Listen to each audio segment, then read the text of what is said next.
우리 다 같이 한 마음으로 사무엘하 19장 16절의 말씀 같이 합독해 보도록 하겠습니다. 바후림에 있는 베냐민 사람 게라의 아들 시므이가 급히 유다 사람과 함께 다윗 왕을 맞으려 내려올 때, 사랑하는 여러분, 하나님께서는 우리들에게 은혜 받은 자의 삶, 그리고 지혜로운 자의 모습, 행동, 결정은 어떠한 것인가 오늘 말씀을 통해서 깊이 깨닫기 원합니다. 오늘 말씀에 등장한 인물은 시므이라는 인물이 나옵니다. 시므이는 기회주의자입니다. 시므이는 못된 사람입니다. 하지만 그 시므이의 모습을 통해서도 우리는 깊이 깨달아 봐야 되는 겁니다. 그리고 오늘 다윗이 등장합니다. 다윗은 아주 은혜스럽게 행동을 합니다. 그래서 우리가 말씀을 통해서 세 가지를 깨닫기 원합니다. 첫 번째는 엎드릴 때는 갈등하지 않고 엎드리시기를 바라겠습니다. 두 번째는 내가 돌이켜야 된다면 적극적으로 돌이키시기를 바라겠습니다. 세 번째는 누구와 모든 사람에게 관용을 베푸시길 바라겠습니다. 오늘 시므이가 나옵니다. 시므이는 기회주의자입니다.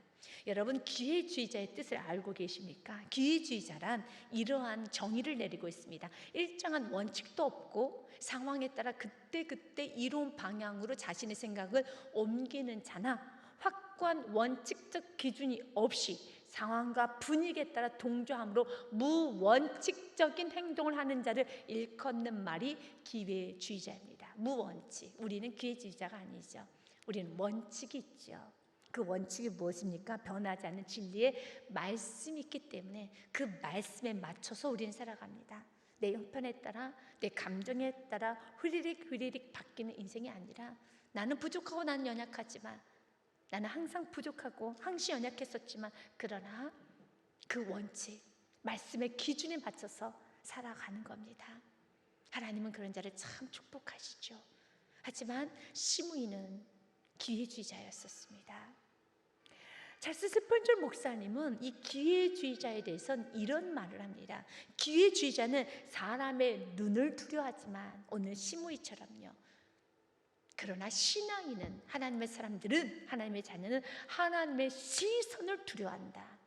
사람의 시선을 보며 환경에 따라서 내가 신앙생활을 하는 것이 아니라 정말 하나님 앞에서 하나님이 지금 나의 모습을 어떻게 보실까, 하나님께서 지금 나의 행동과 나의 모습과 지금 나의 이 영적인 상태를 보면서 하나님은 지금 어떻게 생각하실까, 그 하나님의 시선을 두려워하는 자가 신앙인입니다. 세상의 사람들은 다 속을 수 있습니다. 여러분, 누군가는 우리에게 이렇게 말하겠죠. 참, 당신은 신앙이 좋습니다. 역시 당신은 권사입니다. 아, 당신 장로 맞군요. 그리고 누군가 나를 소개할 때, 아, 제가 기독교인입니다. 아, 그래요? 아, 직분은 뭐예요? 아, 제가 권사예요. 제가 장로예요. 제가 집사입니다. 아, 제가 목사입니다. 우리는 이렇게 말할 때 누군가 나를 보면서 신앙이 굉장히 좋은 것처럼, 믿음의 3대 집안인 것처럼 굉장히 좋은 것처럼, 그러나 하나님께서는 지금 나의 모습을 보시면 어떨까요? 이렇게 하나님의 시선을 두려워하는 자가 신앙인입니다. 주님께서 오늘 우리들에게 말씀합니다. 시므이처럼 살지 말라는 겁니다. 우린 신앙인답게 살아야 되는 겁니다. 하지만 악한 자를 통해서도 우리가 배울 건 배웁시다. 그래서 이렇게 악한 자도 이렇게 행동을 하는데, 만약 신앙인 내가 시므이보다 못한 행동을 한다면 정말 악한 자보다 더 몹쓸 지혜롭지 못한 어리석은 자인겠죠. 그러니까 아주 지나친 행동을 하거나 정말 너무너무 나쁜 행동을 못할 때, 당신은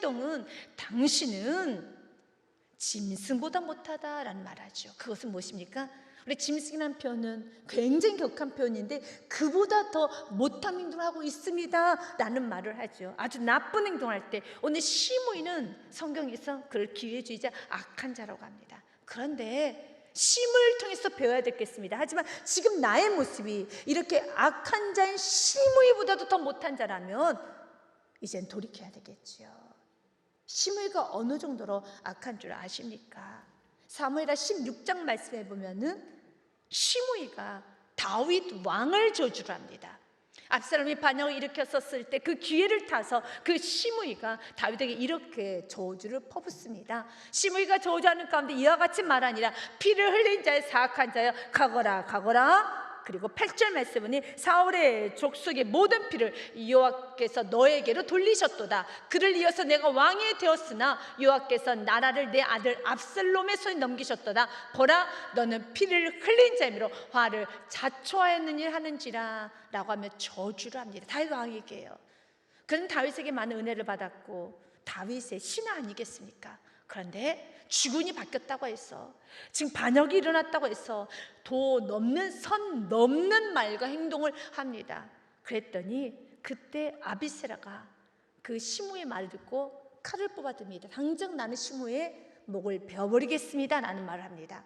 스루의 아들 아비세가 왕께 여짜오되 이 죽은 개가 어찌 내 중 다윗을 말합니다. 내 중 왕을 저주하리까 청하건대 내가 건너가서 그의 머리를 베게 하소서 하니 라고 합니다. 그만큼 지금 시므이가 악한 말을 했다는 것이죠. 그때 우리는 잘 압니다. 다윗이 어떤 말 합니까?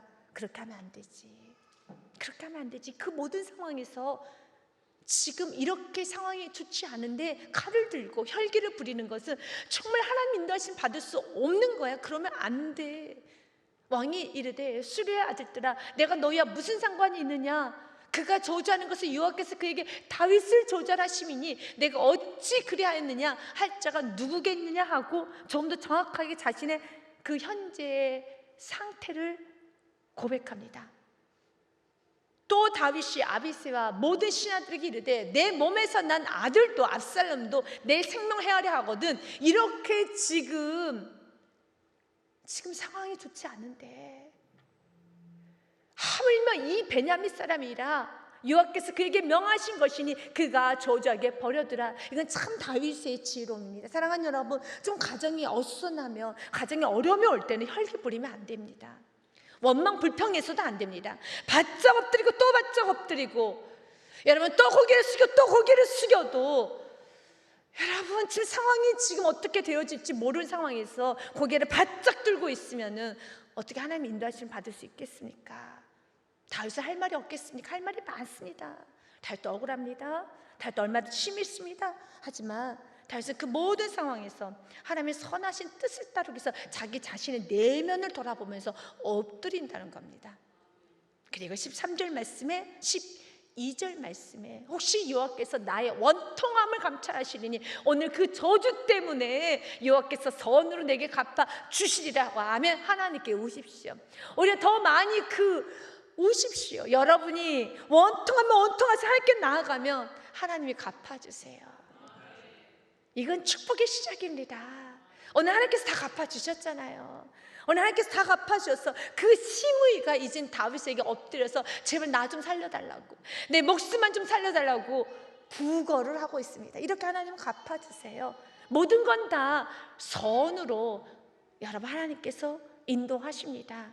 여기서 우리가 잠언의 2장의 말씀을 보며 사무엘하 16장 13절 마지막까지 읽겠습니다. 잠언 2장 21절 말씀에 보니 대저 정직한 자는 땅에 거하며 완전한 자는 땅에 남아 있으리라. 22절 말씀 같이 읽습니다. 그러나 악인은 땅에서 끊어지겠고 간사한 자는 땅에서 뽑히리라 하며, 이렇게 악하게 살았던 시므이가 이제 엎드려서 다윗에게 목숨을 구걸하고 있습니다. 그 장면이 바로 16절서부터 18절 말씀까지 기록이 되어 있습니다.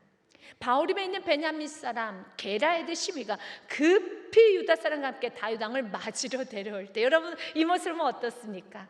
역시 기회주의자예요. 여기서 생명을 구걸하고 있네. 맞아요. 17절 말씀에 보니 베냐민 사람 1000명이 그와 함께하고 사울의 집안 종 시바도 그의 아들 15과 종 20명과 더불어 그와 함께 요단강을 밟고 건너 왕 앞으로 나오니라. 혼자 오지 않습니다. 베냐민 사람 1000명을 데리고 옵니다. 그리고 엎드립니다. 잘못해도 싹싹 빕니다. 18절 말씀 같이 읽습니다. 시작. 왕의 가족을 건너가게 하며 왕이 좋게 여기는 대로 쓰게 하려 나룻배로 건너가니 왕이 요단을 건너가게 할 때 게라의 아들 시므이가 왕 앞에 엎드려. 드라마나 영화를 보면 아주 나쁘게 행동했다가 정권이 바뀌고 리더가 바뀌면 갑자기 돌변해서 여러분 딸랑딸랑하는 그 사람의 모습, 그 이상의 모습입니다. 나룻배를 준비해 놓습니다. 1000명을 대동합니다. 엎드립니다. 그리고 19절 말씀해 보니 시므이가 이렇게 말을 하네요. 같이 읽습니다. 시작.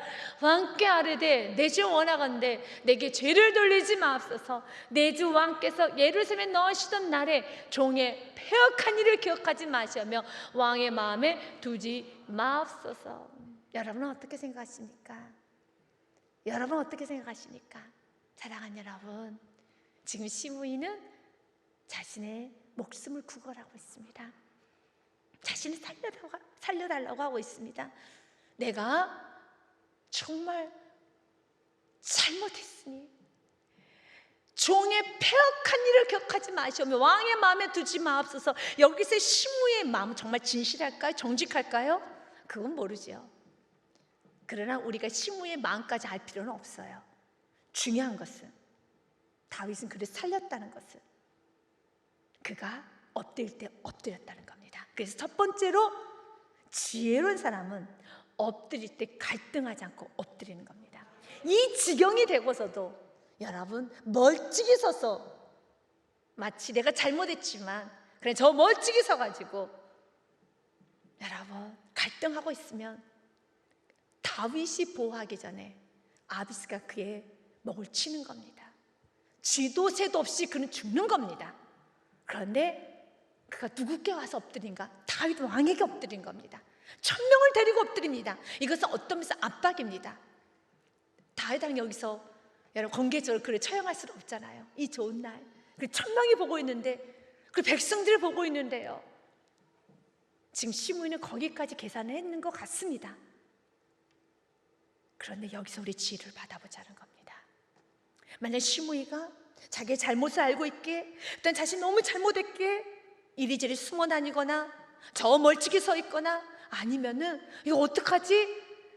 어떡하지 하면서 갈등만 하고 있으면 아비새와 같이 이렇게 시므이의 이런 나쁜 행동을 알고 있는 그를 죽이고자 하는 많은 신하들이 있어요. 저 시므이, 우리에게 돌을 던지고 먼지 날던 시므이, 다윗이 치기 전에 얼마든지 이런 시므이 정도는 아비새가 쥐도 새도 없이 죽일 수 있어요. 그러니까 이렇게 보호받을 수 있는 거 한 가지입니다. 다윗에게 나왔다는 겁니다. 주님도 오늘 우리들에게 말씀합니다. 우리가 아무리 잘못했고 아무리 우리가 많은 죄를 지었다 할지라도 해결하실 분 주님밖에 없어요. 이 사람 저 사람 만나다니면서 어떻게 그 문제를 덮어보려고 하는 그런 어리석은 행동을 하지 마십시오. 사단은 쥐도 새도 없이 여러분을 무너뜨릴 겁니다. 여기서 가장 큰 핵심은 다윗에게 나아갔다는 겁니다. 있는 모습 그대로 부족한 모습 그대로 나아갔다는 겁니다. 다윗에게 나아가면 되는 겁니다. 지금 우리의 복음적 표현을 한다면 주님께 나아가서 주님 내가 잘못했습니다. 잘못해서 엎드릴 때는 적극적으로 엎드려야 되는 겁니다. 두 번째로 적극적으로 돌이켜야 되는 겁니다. 그거 어떻게 합니까?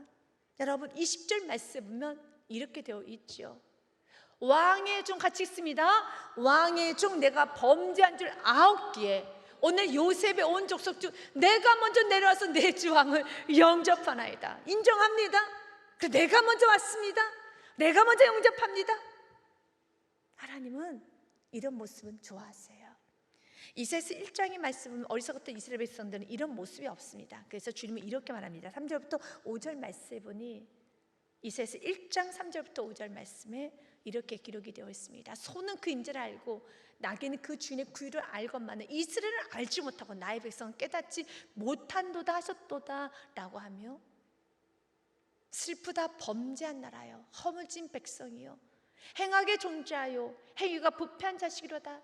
그들이 여호와를 버리며 이스라엘 거룩하신 이를 만으로 여기 멀리하고 물러갔도다. 5절은 같이 읽겠습니다. 시작. 너희가 어찌하여 매를 더 맞으려고 패역을 거듭하냐. 온 머리는 병들었고 온 마음은 피곤하였다. 여러분 어찌하여 매를 더 맞으려고. 시므이에게 오는 건 매밖에 없죠. 여러분 시므이가 매밖에 없죠. 어떤 면에서 그 모습이 우리의 모습이기도 하죠. 우리도 시므이처럼 죄를 저지를 때가 있어요. 넘어질 때가 있어요. 잘못 선택한 겁니다. 교만했습니다. 여러분 어떻게 다윗을 배신합니까? 그럴 수는 없죠. 그런데 이렇게 시므이처럼 잘못했을 때 시므이 이렇게 기회주의자이며 어리석은 시므이도 엎드릴 때는 엎드리고, 여러분 적극적으로 돌이키는데, 만약 내가 시므이보다 더 못한 행동을 했다면 시므이보다 더 못한 사람인 겁니다. 시므이보다 더 어리석은 사람이라는 겁니다. 하나님께서 여러분에게 돌이키는 은혜가 왔을 때, 하나님께서 여러분에게 이제는 회개하라는 은혜가 왔을 때, 삶의 변화의 은혜가 왔을 때는 이런저런 이유로 갈등하는 것이 아니라 주님께 엎드리며 나아갈 때 아주 큰 은혜가 이 마음을 기억하시길 바라겠습니다. 시편 32편 말씀에도 이렇게 기록되어 있습니다. 허물의 사함을 받고 자신의 죄가 가려진 자가 복이 있습니다. 우리가 주인님을 고백할 때 하나님 우리 죄를 가려주십니다. 2절 말씀 같이 읽습니다. 마음에 간사함이 없고 여호와께 정죄를 당하지 아니한 자는 복이 있도다. 만약 시므이가 다윗에게 나오지 않았더라면, 시므이가 버티고 있었다면, 시므이는 이제는 그 이스라엘 나라의 반역자로서의 그 법에 따른 징계를 받습니다. 이 정도 죄라면은 이렇게 공개적으로 돌을 던지고 공개적으로 이렇게 흙을 뿌리면서 다윗뿐만 아니라 다윗을 추종했던 모든 여러분 용사들에게, 모든 장군들에게 그렇게 저주스러운 말을 하였더라면 그는 그냥 사형이죠. 누가 살아남게 하겠습니까? 살아남을 수가 없죠. 하지만 그가 살아남은 이유는 한 가지입니다. 그가 엎드렸다는 겁니다. 우리도 정죄를 당하죠. 그러나 정죄를 당하지 않는 유일한 길은 예수께 나아가 그 보혈의 피로 덮임을 받는 것입니다. 주님께서는 오늘 고린도후서 6장 1절 2절 말씀을 통해서 지금 주님께 나오라고 말합니다. 우리가 하나님께 함께 일하는 자로서 너희를 권하노니 하나님의 은혜를 헛되이 받지 말라. 2절의 말씀 지금 우리에게 촉구하는 말씀입니다. 같이 읽습니다. 시작. 이르시되 내가 은혜 베풀 때 너에게 듣고 구원의 날이 너를 도왔다 하셨으니 보라 지금은 은혜 받을 만한 때요 보라 지금은 구원의 날이로다. 아멘. 보라 지금은 은혜 받을 만한 때요 보라 지금은 구원의 날이로다. 언제요? 내일이 아닙니다. 지금이에요. 지금이 가장 좋을 때입니다. 지금이 돌이키기 가장 좋을 때입니다. 지금이 가장 예배드리기 좋을 때, 지금이 가장 은혜 받기 좋을 때, 지금입니다. 미루지 마십시오. 세월을 아끼십시오. 받은 은혜를 아끼십시오. 시므이는 참 이런 면에서는 좋습니다. 여러분 처세술이라는 여러분 그 단어를 아시고 계실 겁니다. 처세술은 그 상황에 따라서 마치 기회주의자처럼 이리저리 바꾸는 걸 처세술이라고 하죠. 그런데요 좋은 처세술도 있어요. 그래서 여러분들 좋은 처세 6가지를 좀 말씀드리고자 합니다. 좋은 처세는 첫 번째로 지혜로운 인간관계를 형성하는 겁니다. 좋은 처세는 타인을 조종하기 위한 기술이 아니라, 조정의 기술이 아니라 사람을 배려하며 조화롭게 관계를 맺는 지혜입니다. 그래서 조금 기다려줍니다. 두 번째로 감정 조절과 자기 절제가 있습니다.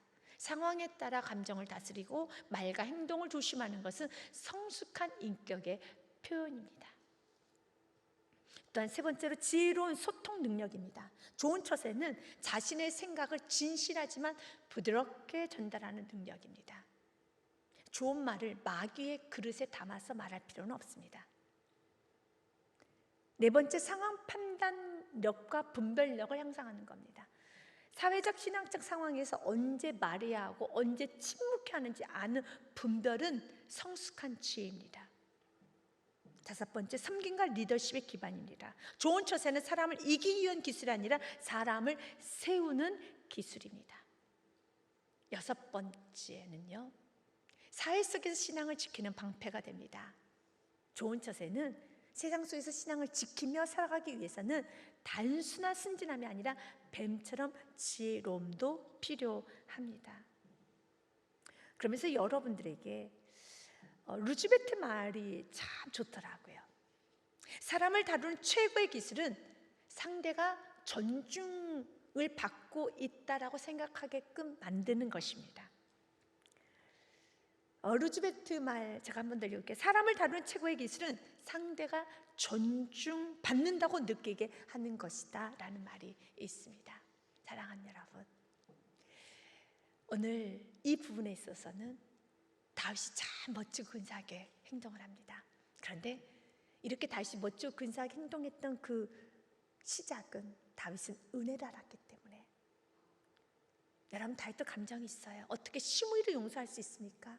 어떻게 시므이를 관용을 베풀 수 있습니까? 시므이가 다윗이 어떤 말을 했는데요? 감히 어떻게 신하가 왕에게, 그것도 시므이가요. 시므이는 그렇게 말하면 안 돼요. 오늘 본문의 말씀을 통해서 이제는 여러분이 다윗의 모습을 보면서 내가 어떻게 행동해야 될 것인가를 한번 지혜를 여러분 받아가 보시기를 바랍니다. 오늘 다윗의 행동을 보기 원합니다. 20절 말씀에 보면은 수리의 아들 아비사가 먼저 다윗에게 이렇게 말합니다. 다윗 왕이시여, 내가 가서 죽이겠습니다 라는 말합니다. 21절 말씀에 보니 수리의 아들 아비스가 대답해 이르되 시므이가 여호와의 기름 부으신 자를 저주하였으니 다윗 왕을 저주하였으니 그런 말미암아 죽어야 마땅하지 아니하니까 하니라 라고 합니다. 그때 다윗은 얼마든지 자신의 손에 피를 묻히지 않고 죽일 수 있어요. 그 다윗은 죽이고 싶겠죠. 다윗은 그를 없애고 싶겠죠. 우리 시므이의 결말을 알아요. 다윗과 아비스가 처리하지 않아도 하나님이 처리하세요. 다시 그를 밑바닥 인생으로 만듭니다. 사랑하는 여러분, 그래서 내가 하나님의 은혜로 다시 회복이 되었다라면 그 은혜를 지킬 수 있어야 되는 겁니다. 소중히 여겨야 되는 겁니다. 다시 원상태, 그 밑바닥 인생은 다시 시므이로 돌아가 버립니다. 똑같아집니다. 과거로 다시 돌아가 버립니다. 그래서 하나님은 오늘 우리들에게 은혜를 지킬 수 있어야 된다 말합니다. 그가 말합니다. 내가 그를 죽이겠다 말합니다. 그때 22절, 3회라 19장 22절 말씀에 보면 다윗이 이르되 수레의 아들들아, 내가 너희와 무슨 상관이 있게? 너희가 오늘 나의 원수가 되느냐? 여기서 그 원수는 히브리에 보니 사탄이라는 그 원어를 쓰고 있어요. 굉장히 독특한 표현이죠. 지금 아비새를 향하여서 넌 사탄이야, 시므이에게 사탄이야 라고 해야 되는데요, 다윗은 아비새에게 사탄이야 라고 말합니다. 아비새는 지금 다윗을 위해서 저 악한 시므이를 죽이겠다라고 했는데 오히려 다윗은 아비새에게 오늘 나의 원수가 되려고 하느냐, 너가 사탄이야, 너가 원수야 라고 합니다. 그래서 사탄의 뜻을 알아야 돼. 원수의 뜻이 알아야 돼. 하나님의 뜻에 거스르는 게 원수의 자리에 가는 겁니다. 아무리 내가 하나님을 사랑하고 또한 아비새처럼 다윗을 사랑하며 다윗을 유하해서, 나라를 유하해서, 정의를 유하해서, 공의를 유하해서 이렇게 많이 말을 해도 하나님의 뜻 안에 있지 않으면 그 모든 건 사탄이에요. 지금 시므이가 사탄 같죠? 아닙니다. 성경은 이렇게 말합니다. 시므이가 사탄이 아니야. 아비새가 사탄 짓을 하고 있는 거야. 아비새가 마귀 짓을 하는 것이야. 다윗은 알았어요. 마귀 계략을 알았습니다. 시므이 하나를 처리하는 이 사건을 통하여서 이스라엘 또 하나의 내분이 일어날 것을 다윗은 감지를 했다는 겁니다.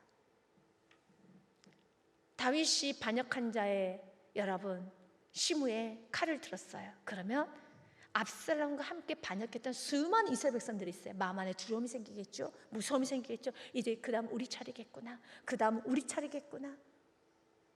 그러면서 이스라엘 나라는 또 어두워질 수밖에 없어요. 다윗은 그 어둠을 안 겁니다. 그 사탄의 계략을 한 겁니다. 그래서 아비새야, 정신 차려라.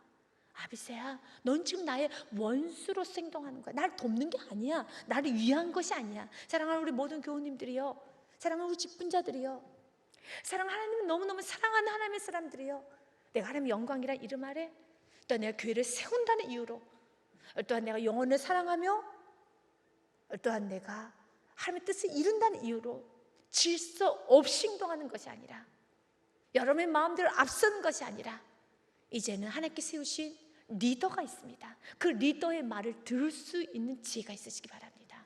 23절 말씀에 보니 다윗이 이렇게 말합니다. 왕이 시므이에게 이르되 내가 죽지 아니하리라 하고 그에게 맹세하니라. 나 너 안 죽일 거야 라고 말합니다. 그 이유가 무엇입니까? 다윗은 은혜를 알았기 때문에 그 은혜의 말이 22절 말씀 후반절에 기록이 되어 있어요. 22절 말씀에 보면은 먼저 아비새에게 마음을 다스려 주십니다. 다윗이 이르되 수르의 아들들아, 내가 너희와 무슨 상관이 있기에 너희가 오늘 나의 원수, 지금 사탄의 자리, 대적의 자리에서 하나님의 뜻을 거스르려고 하느냐? 오늘 어찌 이스라엘 가운데 사람을 죽이겠느냐? 라고 하면 은혜를 선포하죠. 은혜가 무엇입니까? 나 다윗이 오늘 이스라엘 왕이 된 것을 내가 알지 못하리요 하고, 아멘. 오늘 은혜로 왕이 되지 않았느냐? 이건 하나님 도우심 아니겠느냐? 이럴 때는 칼을 휘두르면 안 되는 것이지. 사랑하는 여러분, 여러분의 가정이 은혜로 여기까지 왔다면 혈기를 부리면 안 됩니다. 은혜로 여기까지 왔다면 원망 불평하는 거 아닙니다. 은혜라는 고백을 여러분들이 선포를 했더라면 모든 순간마다 절대 감사를 하는 겁니다. 주장하는 것이 아닙니다.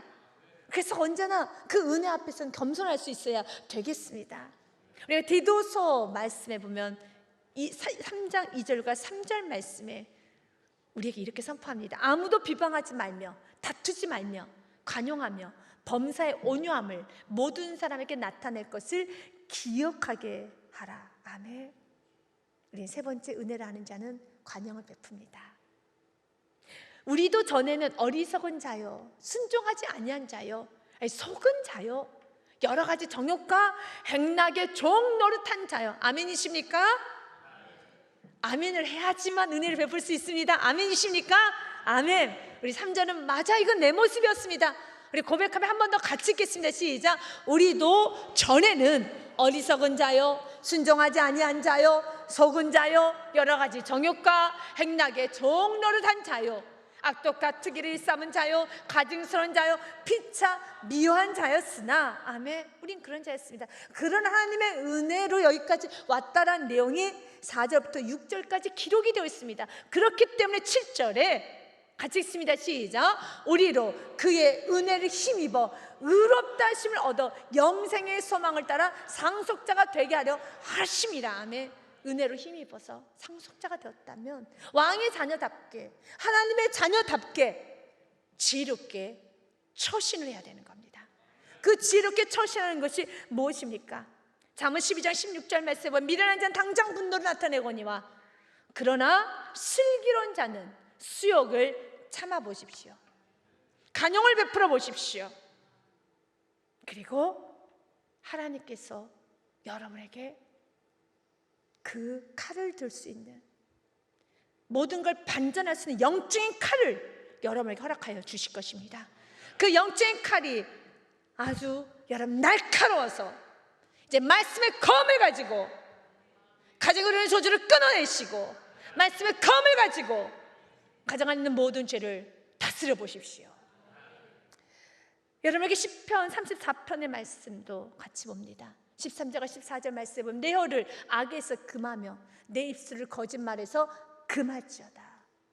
14절 말씀 같이 읽겠습니다. 시작. 악을 버리고 선을 행하며 화평을 찾아 따를지어다. 아멘.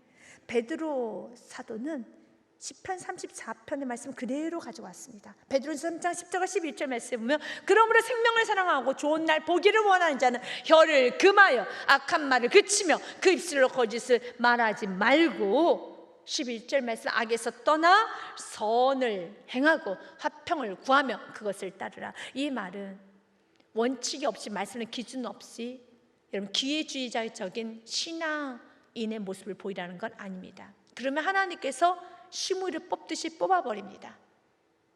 우리의 말씀의 기준을 가지고 하나님께서 나에게 주시는 그 은혜에 따라서 나아가야 됩니다. 그 은혜 중에 하나가, 하나님은 악을 악으로 갚기 원하지 않습니다. 하나님께서 원하는 것은 예배서 6장 24절 말씀처럼 우리 주 예수 그리스도, 히브리서 12장 14절 말씀 먼저 읽고 갑니다. 히브리서 12장 14절 말씀처럼요. 같이 읽습니다. 시작.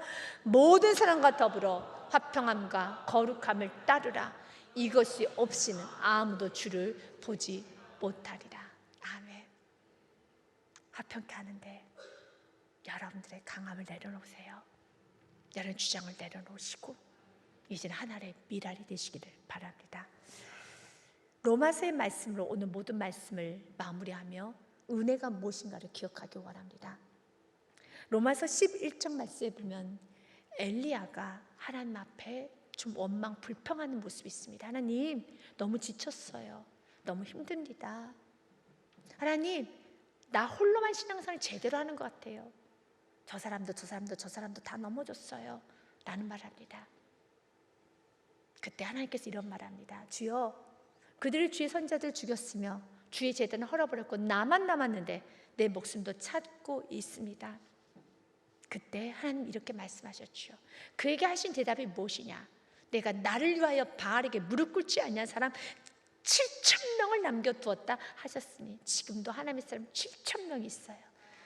여러분, 여러분의 신앙 물론 굳건합니다. 여러분 신앙, 여러분의 헌신 물론 좋습니다. 그러나 나 홀로 나만 이렇게 대단하게 신앙생활 하는 건 아닙니다. 하나님의 미련에서 아름다운 향기를 드러내고 있는 소문나는 사람들이 있습니다. 그리고 기억하기 원합니다. 이 모든 건 은혜라는 것입니다. 5절 말씀 같이 읽습니다. 시작. 그런즉 이와 같이 지금도 은혜로 택하심을 따라 남은 자가 있느니라. 아멘. 이건 은혜인 겁니다. 다윗이 이렇게 참을 수 있는 거, 관용을 베풀 수 있는 거 은혜입니다. 여러분이 끝까지 이렇게 모든 걸 이기고 올 수 있었던 거 은혜입니다. 그래서 은혜를 은혜라는 지 공로를 내세우는 것이 아닙니다. 6절 말씀에 만일 은혜로 된 것이면 행위로 말미암지 않음이니 그렇지 않으면 은혜가 은혜되지 못하니라. 행위를 내세우면, 나 억울함을 내세우면, 다윗도 억울함이 많지요. 이때 다윗이 억울함을 내세우면, 자신의 공로를 내세우면 은혜가 은혜되지 못해요. 여러분의 인생에 은혜가 은혜되기 위해서는 공로는 십자가에 못 박으시고 행위는 십자가에 못 박으시고 여러분 삶의 날마다 그 은혜가 아름다운 꽃이 되도록 향기가 되어서 진짜 여러분들은 큰 사람이 되십시오. 여러분 하나님께서 쓰시는 아주 큰 사람이 되십시오. 하나님의 뜻을 이루어드리는 사람이 되시기를 바라겠습니다. 여러분에게 에베소서 6장 24절의 말씀으로 축복하며 오늘 말씀을 마무리합니다. 같이 읽습니다. 시작. 우리 주 예수 그리스도를 변함없이 사랑하는 모든 자에게 은혜가 있을지어다. 아멘. 여러분 삶에 언제나 그 은혜를 가지고 엎드릴 때는 엎드리고 이제는 적극적으로 돌이키고 관용을 베푸는 여러분의 삶이 되시기를 주님의 이름으로 축복드립니다. 주님께 영광의 박수 올려드리겠습니다.